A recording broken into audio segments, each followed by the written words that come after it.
오늘 이 아침 하나님께서 우리에게 주신 말씀이 여기 있습니다. 신약성경 요한복음 16장 16절에서 24절 말씀입니다. 요한복음 16장 16절에서 24절 말씀을 제가 한 절 여러분이 한 절 교독합니다. 조금 있으면 너희가 나를 보지 못하겠고 또 조금 있으면 나를 보리라 하시니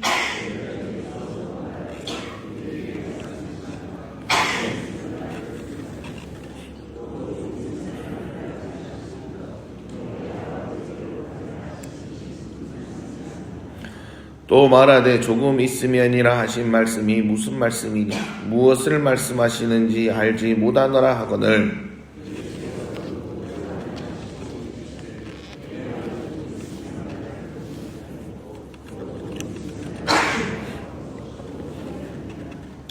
내가 진실로 진실로 너희에게 이르노니 너희는 곡하고 애통하겠으나 세상은 기뻐하리라.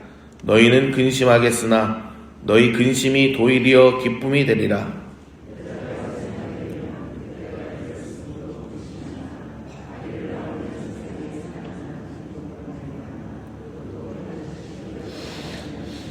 지금은 너희가 근심하나 내가 다시 너희를 보리니 너희 마음이 기쁠 것이요 너희 기쁨을 빼앗을 자가 없으리라.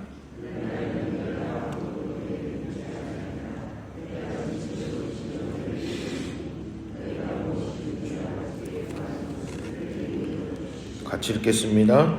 지금까지는 너희가 내 이름으로 아무것도 구하지 아니하였으나 구하라 그리하면 받으리니 너희 기쁨이 충만하리라. 아멘. 여러분, 드라마나 영화를 보면 드라마나 영화의 이 사극을 보면 아주 긴장감 넘치는 장면들이 있습니다. 곧 사형이 집행이 되든지 전쟁이 나기 전이든 어떤 긴박한 순간에 어떤 말이 들립니까? 어명이요! 한 번도 안 들어보신 것처럼 그렇게 얘기하시네. 어명이요! 라고 외치는 순간이 있습니다. 어명이요! 그 말이 들리면 그때 사람들은 어떤 모습을 보입니까? 그 소리가 들리면 어떻게 해요? 지위고하를 막론하고 모든 사람이 마당으로 달려나와 땅에 엎드립니다. 그 말을 전하는 전령이 힘이 있어서 엎드리는 걸까요? 아닙니다. 낮은 직함을 가지고 있더라도 그가 가져온 어명, 바로 왕의 이름과 명령의 권위가 있기 때문입니다. 이름은 곧 그 사람의 존재와 권세를 상징합니다. 이와 같이 오늘 본문에서도 예수님은 우리에게 상상할 수 없는 놀라운 약속을 하십니다. 무슨 약속입니까? 내 이름으로 구하라는 것입니다. 여러분, 우리는 습관처럼 기도 끝에 예수님의 이름으로 기도합니다 라고 말합니다. 오늘 우리에게 정직하게 한번 물어봤으면 좋겠어요. 혹시 우리에게 이 고백이 기도를 마치는 이 종결 어미로만 생각하고 있지는 않습니까? 또한 소원을 통과시키기 위한 이 주문처럼 변해버리지는 않았습니까? 오늘 말씀을 통해서 우리는 이 질문에 대한 답을 찾아야 됩니다. 나는 지금 누구의 이름으로 하나님 앞에 섰는가? 내 기도는 누구의 이름으로 올라가고 있는가? 입니다. 오늘 본문 16절을 보시면 제자들은 혼란에 빠집니다. 왜 그렇습니까? 다 같이 한번 읽어볼까요? 시작. 조금 있으면 너희가 나를 보지 못하겠고 또 조금 있으면 나를 보리라 하시니, 바로 예수님의 말씀 때문입니다. 이제 예수님을 보지 못한다고 하니 또 혼란에 빠지는 겁니다. 그러나 이 말씀은 예수님의 십자가 죽음과 부활 그리고 성령을 통한 임재를 의미합니다. 이전까지 제자들은 예수님 곁에서 육성으로 묻고 답을 들었습니다. 그러나 이제는 보이지 않지만 성령 안에서 주님과 더 깊고 본질적으로 하나가 되는 관계가 시작되는 것입니다. 혼란에 빠진 제자들에게 예수님은 23절 하반절을 보시면 너희가 무엇이든지 아버지께 구하는 것을 내 이름으로 주시리라고 말씀합니다. 자, 당시의 유대 문화에서 이름으로 행한다는 것은 그 사람의 권세를 위임받았다는 법적 의미를 가집니다. 자, 내 이름으로 주시리라 말씀하는 것은, 즉 다시 말씀드리면 그 사람의 권세를 위임받았다는 거예요. 예수님의 이름으로 구하는 것을 주겠다. 그것은 바로 예수님의 권세를 주셨다는 말입니다. 왕의 인장 반지를 빌려준 것과 같습니다. 아무리 낮은 사람이, 천한 사람이, 심부름꾼이라도 왕의 인장이 찍힌 문서를 들고 가면 사람들은 심부름꾼이 아니라 그 뒤에 있는 왕을 보게 되는 것이죠. 사랑하는 여러분, 오늘 하나님 앞에 나아갈 때 여러분은 어떤 이름표를 달고 나오셨습니까? 어떤 이름표를 달고 나오셨습니까? 나는 오늘도 이만큼 봉사했습니다. 나는 지금까지 이만큼 봉사했고 헌신했습니다. 나는 이 정도 고난을 견뎠으니 자격이 있습니다. 혹시 나의 의로움이라는 이름표를 여러분 붙이고 계시진 않습니까? 성경은 단호하게 말합니다. 하나님은 우리를 보실 때 나 자체의 자격을 보시는 것이 아니라 우리에 덮여있는 예수 그리스도의 이름을 보고 계신다는 사실을 꼭 기억하시기를 바랍니다. 히브리서 4장 16절의 말씀처럼 우리가 은혜의 보좌 앞에 담대히 나아갈 수 있는 이유는 내가 괜찮은 사람이라서가 아닙니다. 내가 좋은 사람이라서가 아닙니다. 바로 예수의 이름이라는 전권 위임장을 손에 쥐었기 때문입니다.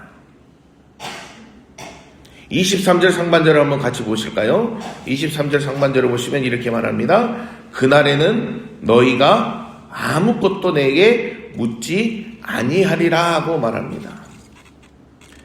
예수님께 묻지 않는다니요.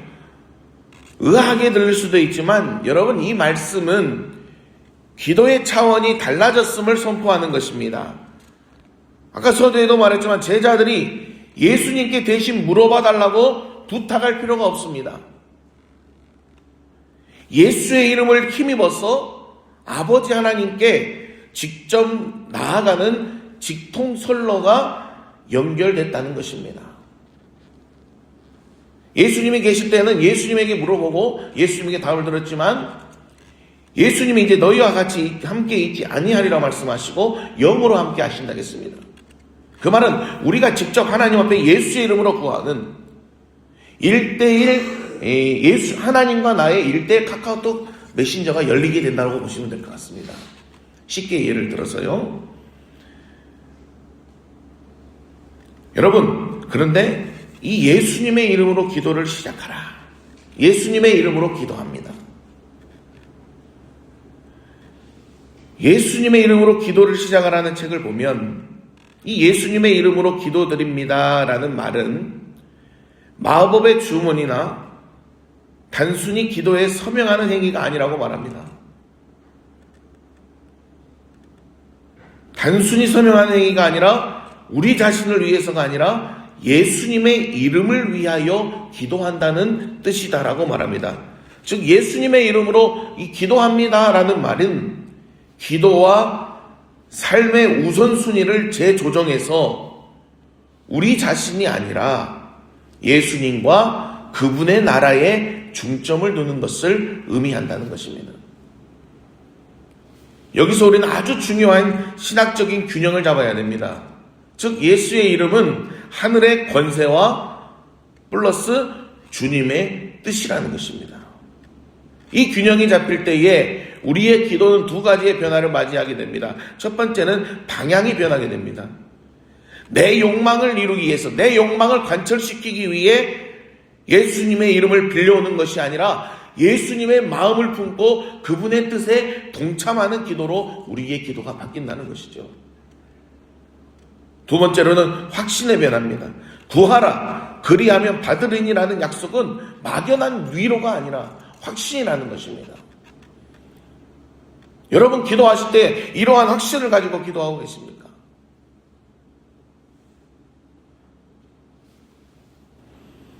여러분, 우리 인생길에 또한 지금 이 순간에 이런 순간이 있으신 분이 있지 않으시겠습니까?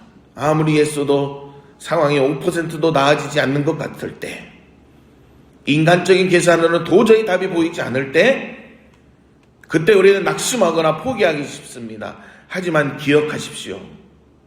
기도는 내 힘으로 상황을 흔드는 것이 아니라 모든 상황의 주인 되시는 하나님께 예수님의 이름이라는 열쇠를 제출하는 것입니다.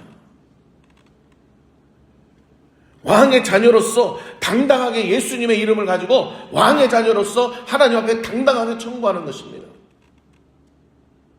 이미 십자가에서 모든 대가는 지불되었습니다.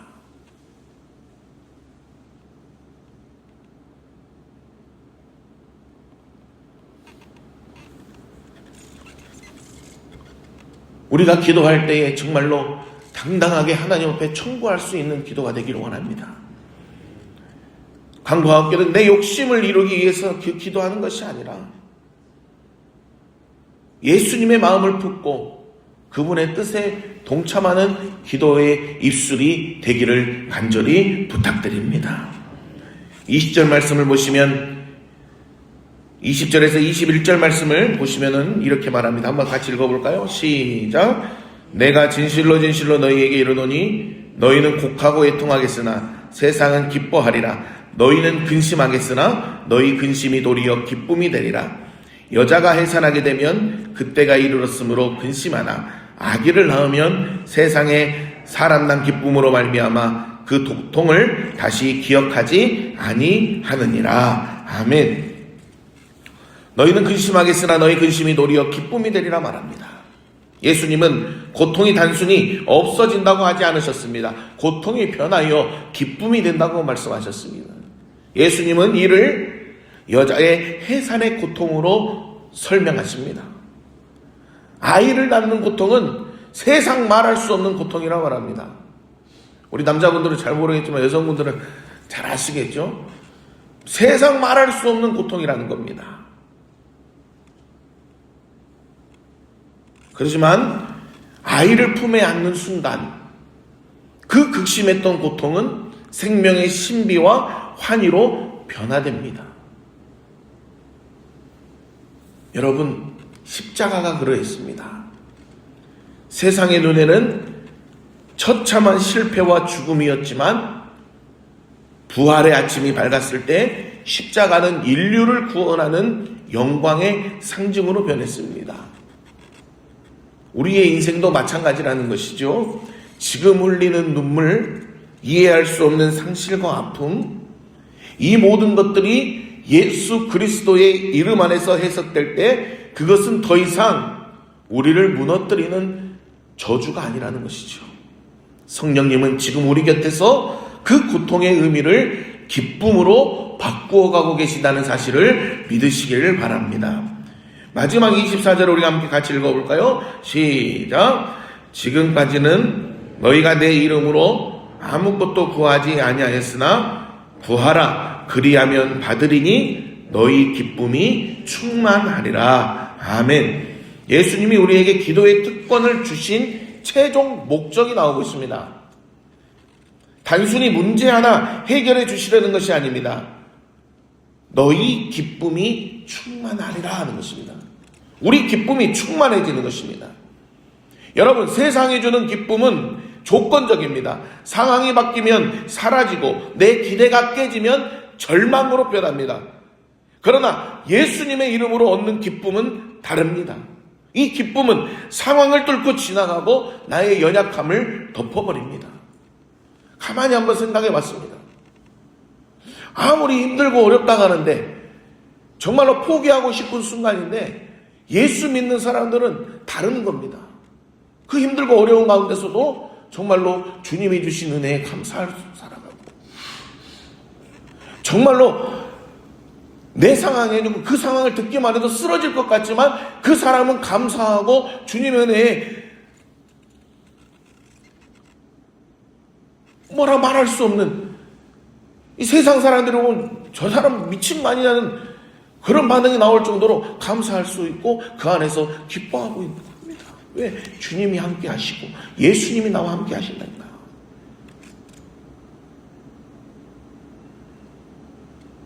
사랑하는 성안교회 가족 여러분, 요즘 무엇 때문에 마음이 눌려 계십니까? 무엇 때문에 그렇게 힘이 드십니까? 오늘 이 사실을 다시 한번 가슴에 새겼으면 좋겠습니다. 나는 내 이름으로 사는 사람이 아니다. 나는 예수의 이름으로 사는 사람이다. 그 이름에 능력이 있고 권세가 있고 힘이 있고 치유가 있고 회복이 있습니다.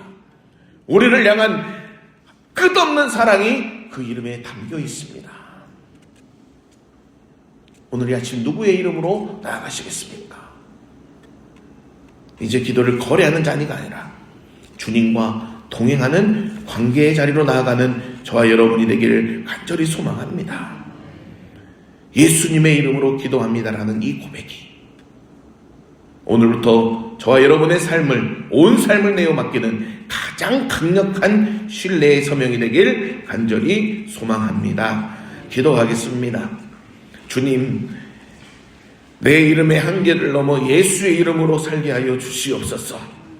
내 뜻을 관철시키는 기도가 아니라 주님의 뜻에 합해지는 기도를 드리게 하시고 세상이 줄 수 없는 충만한 기쁨을 누리는 기도의 사람이 되게 하여 주시옵소서.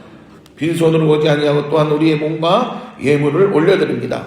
1000번째로 드리는 손길 기억하시고 아버지 강구하는 기도의 제목받아 아버지의 손에 붙들리어 가장 좋은 때에 예수님의 이름을 구하오니 부어주시고 채워주시고 흔들어 넘치도록 축복하여 주시옵소서.